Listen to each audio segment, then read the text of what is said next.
Hello friends, कैसे हैं आप सब। आई होप सब बहुत अच्छे होंगे। मैं भी बहुत अच्छी हूँ। और जैसा कि मैंने आपसे बोला था कि मैं बहुत जल्द कॉन्स्टिपेशन पर एक वीडियो लेकर के आऊँगी और बताऊँगी आपको कि अगर इसमें किसी के बच्चे को इस तरह से प्रॉब्लम हो रही है कॉन्स्टिपेशन की, तो उसमें वो क्या क्या करे और क्या देना चाहिए बच्चे को, क्या नहीं देना चाहिए, उस पर मैंने आपसे बोला था कि मैं पूरा वीडियो डालूँगी। तो मैं बता दूं कि मेरे बेबी को क्या प्रॉब्लम था कि जब वो 6 मंथ की हुई, 6 मंथ के पहले तक तो जो डॉक्टर ने प्रिस्क्राइब किया था उसको, जो दूध हम लोग देते हैं बच्चे को वो डिब्बे वाला देते हैं, है ना। 6 मंथ के बाद जब अनप्राशन हो गया तो नॉर्मली सभी पेरेंट्स ऐसे होते हैं, बहुत से पेरेंट्स ऐसे होते हैं जो बच्चे को 1 महीने या 1.5 महीने से ही गाय का दूध या पैकेट वाला दूध पानी मिला करके देने लगते हैं। मगर ऐसा नहीं करना चाहिए क्योंकि वो चीज़ जो है बच्चे को, कुछ बच्चों को तो फ़ायदा करती है मगर सभी बच्चों को फ़ायदा नहीं करती है। कुछ कुछ बच्चों को वो नुकसान भी करता है। अब उसमें मिल्क का भी रेशियो रहता है कि आप कितना उसमें पानी दे रहे हो, कितना उसमें जो है दूध में पानी मिला के दे रहे हो, तो वो भी चीज़ें कहीं ना कहीं बच्चे को इफ़ेक्ट डालती हैं। आफ्टर 6 मंथ जब अनप्राशन के बाद आप बच्चे को थोड़ा थोड़ा खाने के लिए देने लगते हैं, एकदम से तो सॉलिड आप नहीं देते हैं, थोड़ा थोड़ा जब आप सॉलिड के लिए देने लगते हैं तो उसमें क्या होता है कि वो सॉलिड जब बच्चे को मिलता है तो सॉलिड भी कभी कभी प्रॉब्लम देता है बच्चों के कॉन्स्टिपेशन में, है ना। कि एकदम से तो बच्चा डाइजेस्ट नहीं कर पाएगा चीज़ों को, धीमे धीमे ही उन चीज़ों को डाइजेस्ट करता है, तो कभी कभी वो भी प्रॉब्लम करता है। अगर वो चीज़ें नहीं हैं तो आप एक जगह पे प्लेस पे रह रहे हैं और अगर आपने प्लेस चेंज करी है तो भी पानी का इफ़ेक्ट पड़ता है, तो भी बच्चे को वो प्रॉब्लम देता है। उसके बाद एक अदर केस हो सकता है कि अगर आपका बच्चा जो है 1 ईयर का है और 1 ईयर के बाद अगर ये प्रॉब्लम हो रही है, तो आजकल आपको पता है बच्चे बाहर की चीज़ें ज़्यादा खाते हैं। मैगी बहुत पसंद है उन्हें, मैगी के साथ में चिप्स चाहिए, बाहर के सॉफ्ट ड्रिंक्स चाहिए, तो वो चीज़ें भी कॉन्स्टिपेशन पे बहुत प्रॉब्लम करती हैं। तो मेरे साथ ये प्रॉब्लम थी कि पहले तो बिल्कुल ठीक था। मैं जब यहाँ लखनऊ से चंडीगढ़ शिफ्ट हुई हूँ तो डेली की यह प्रॉब्लम हो गई थी कॉन्स्टिपेशन की, उससे लगातार कॉन्स्टिपेशन की प्रॉब्लम बनी हुई थी। कोई दिन ऐसा नहीं जाता था कि वो हार्ड पॉटी ना करती हो, उसे लगातार हार्ड पॉटी हो रही थी और इतनी ज़्यादा हार्ड होती थी कि बच्चा अगर सुबह 8 बजे से खड़ा हुआ है तो रात के, दिन में जब वो थक गई तब तो वो जा कर के सो गई, दूध ले लिया, रात में भी वो खड़ी हुई है, पॉटी नहीं हो रही है, 2-2 दिन हो जाते थे उसे ऐसी, वो खड़े खड़े ही दिन बिताती थी। तो मैंने यहाँ पे चंडीगढ़ में 2-3 डॉक्टर कंसल्ट किए, उसे जब तक दवाइयाँ चली तब तक तो फ़ायदा करा, लेकिन एट लास्ट जब दवाइयाँ बंद हो गई, कोर्स पूरा हो गया, उसके बाद फिर उसे वही प्रॉब्लम होने लगी।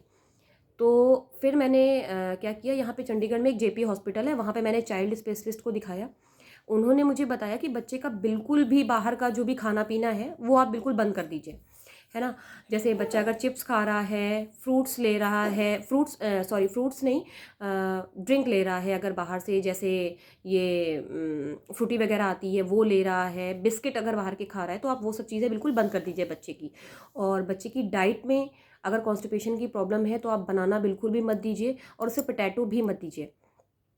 उन्होंने मुझे बताया कि बच्चे को क्या चीज़ देनी है और क्या चीज़ नहीं देनी है।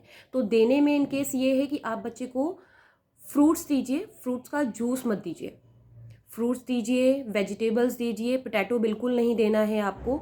और जूस में आप कोशिश ये करिए कि बच्चे को पपाया भी आप दे रहे हो ना, तो बच्चा चबा चबा करके खाए, ठीक है।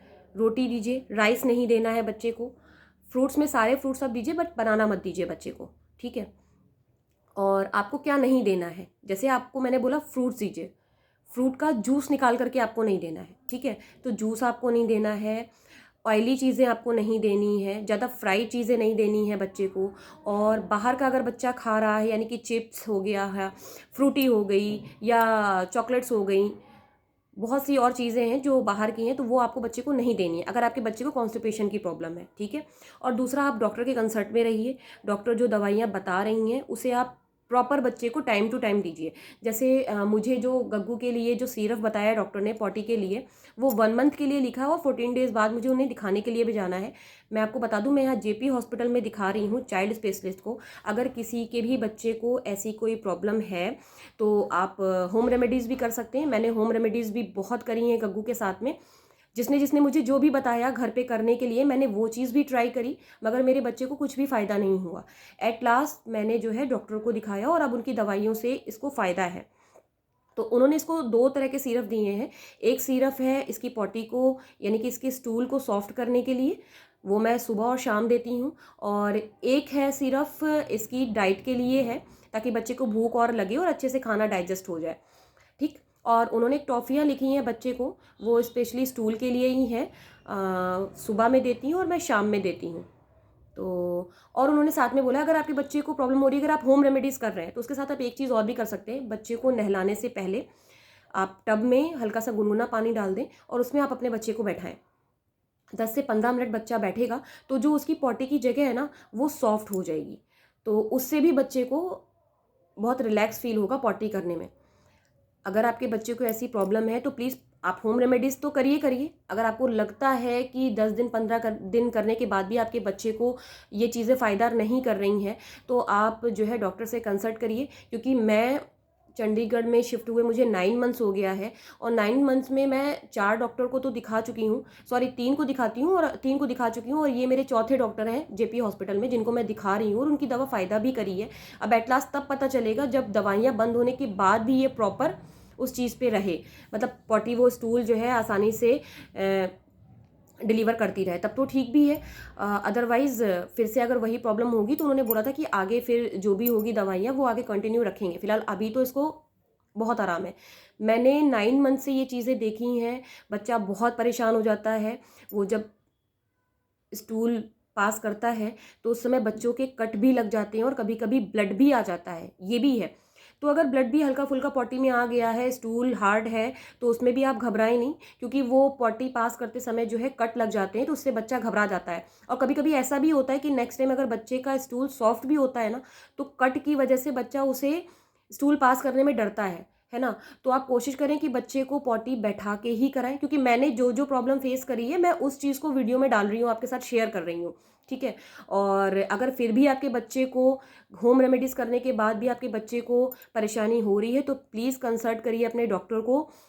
हम तो अपनी बात कह सकते हैं कि हमें क्या प्रॉब्लम है, लेकिन हमारे बच्चे जो कि अभी छोटे हैं, छोटी छोटी चीज़ें तो वो बोल लेते हैं, मगर वो अपनी पूरी प्रॉब्लम नहीं बता सकते हैं। मैंने 9 मंथ में जो 9 महीने में मैंने जो प्रॉब्लम फेस करी है, उसी के अकॉर्डिंग ही मैं आपको सोल्यूशन बता रही हूँ कि आप प्लीज़ सारी होम रेमेडीज़ में देखिए मुनक्का भी आता है, काली हरण भी आती है। रात में आप इनको भिगो दें पानी में, और उस पानी को भिगोने के बाद सुबह उस पानी को बच्चे को पिलाएं। और जो मुनक्का है उसको अच्छे से मैश करके आप उसके किसी खाने में बच्चे को मिला दें और बच्चे को खिला दें। अगर आपके बच्चे को ये चीज़ फ़ायदा करती है तो बहुत अच्छी बात है, आप 10-15 दिन बच्चे को कंटिन्यू ये दीजिए, नुकसान नहीं करेगा। और अगर ये फ़ायदा नहीं करता है, और हरण होती है, काली हरण आती है, उसको आप बच्चे को घिस करके उसे दीजिए 2 टाइम सुबह, 1 टाइम सुबह और 1 टाइम शाम को, यानी कि 2 टाइम आपको देना है। और गुनगुना पानी बच्चे को पिलाइए। अभी तो गर्मी चल रही है तो कोई बात नहीं, गर्म आ ही रहा है, अगर वैसे भी हो तो हल्का फुल्का आप दे सकते हैं। इतना करने के बाद भी अगर आपके बच्चे को पॉटी में प्रॉब्लम हो रही है, उसको कॉन्स्टिपेशन की प्रॉब्लम हो रही है, और इसके साथ में एक चीज़ और, आप बाहर की उसकी चीज़ें भी बंद करके देखिए। क्योंकि मेरे साथ ये प्रॉब्लम हुई कि जब मैं इसे यहाँ पर लेकर के आई थी तो ये 1 ईयर 3 मंथ की थी, तो उस समय ये इतना ज़्यादा बाहर की चीज़ें नहीं खाती थी। जब ये यहाँ पर आई है, 1.5 साल की हो गई है, तो इसने चिप्स ये सब चीज़ें खाना शुरू किया, तो उससे भी और प्रॉब्लम्स बढ़ी। ये चीज़ मैंने माइंड नहीं करी, मैंने ध्यान नहीं दिया कि ये बाहर की चीज़ें इस समय ज़्यादा खाने लगी है। मतलब घर का तो खाना खा ही रही थी, डाइट ले रही थी, साथ में बाहर की भी चीज़ें ज़्यादा खा रही थी, तो उससे भी प्रॉब्लम हो रही थी। जब मुझे डॉक्टर ने बाहर की चीज़ें मना करी हैं, तो अब वो चीज़ें वो नहीं मैं उसे दे रही हूँ, लेकिन एट लास्ट बच्चा है, 2 दिन में कहीं एक बार एक चिप्स की बाइट वगैरह वो ले ही लेती है। लेकिन ये जहाँ बच्चा एक दिन में 2-2 पैकेट खा रहा था, 3-3 पैकेट खा ले रहा था कभी कभी, कोई भी है आकर के दे रहा है, सभी बच्चों से प्यार करते हैं, तो अब वो चीज़ें कम हो गई हैं। तो मैंने ये चीज़ नोटिस करी है कि अब उसके कॉन्स्टिपेशन में भी उतनी प्रॉब्लम नहीं है, क्योंकि मैंने बाहर की चीज़ें इसकी ऑलमोस्ट मैंने बंद कर दी हैं। और घर में अब आप ये मत सोचिएगा कि मैं उसे सिर्फ बाहर की चीज़ें दे रही थी, मैं घर की नहीं दे रही थी। आपको ही पता है, अगर आपके घर में छोटे बच्चे होंगे तो बच्चे नहीं मानते हैं। वो अगर आप घर में खा भी रहे ना, तब भी अगर बाहर दिख जाएगा और बच्चा थोड़ा सा भी समझदार हो जाता है ना, तो वो चिप्स वगैरह बहुत अच्छे से पहचानने लगता है, तो वो मांगता है, चिप्स भी मांगता है और फ्रूटी भी मांगता है और चॉकलेट्स भी मांगता है। तो मेरे साथ भी यही प्रॉब्लम थी कि वो घर में तो मैं उसे डाइट वगैरह सब कुछ दे रही थी, दाल वगैरह दे रही थी, मगर फिर भी वो बाहर की चीज़ें जो खा रही थी वो उसे नुकसान कर रही थी। तो अब खैर मैंने बाहर की चीज़ें उसकी ऑलमोस्ट बंद कर दी हैं, फ़ायदा भी है। अगर किसी को भी चंडीगढ़ में है और किसी के बच्चे को ऐसी प्रॉब्लम है, तो अगर आप कुछ मुझसे पूछना चाहते हो तो मुझे नीचे कमेंट बॉक्स में कमेंट कर दीजिएगा, है ना। और डॉक्टर के बारे में पूछना चाहते हैं तो मुझे बता दीजिएगा, मैं आपको नीचे डिस्क्रिप्शन में दे दूँगी। और एक चीज़ बच्चे को मैं फिर से रिपीट कर दे रही हूँ, वेजिटेबल्स दीजिए। दाल दाल मैं भूल गई थी बताना। पल्सेस आप हर तरह की पल्सेस दीजिए, दाल नुकसान नहीं करती है बच्चे को, आप दाल भी दीजिए। फ्रूट्स में आपको जूस नहीं देना है, पूरा पूरा फ्रूट दीजिए बच्चे को खाने के लिए, क्योंकि बच्चा जितना चबाएगा डाइजेशन उसका उतना ही अच्छा होगा।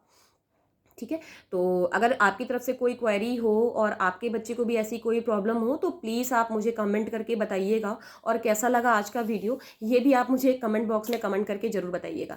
तो चलिए मिलते हैं नेक्स्ट कोई अच्छी सी वीडियो के साथ में। तब तक के लिए टेक केयर, बाय बाय।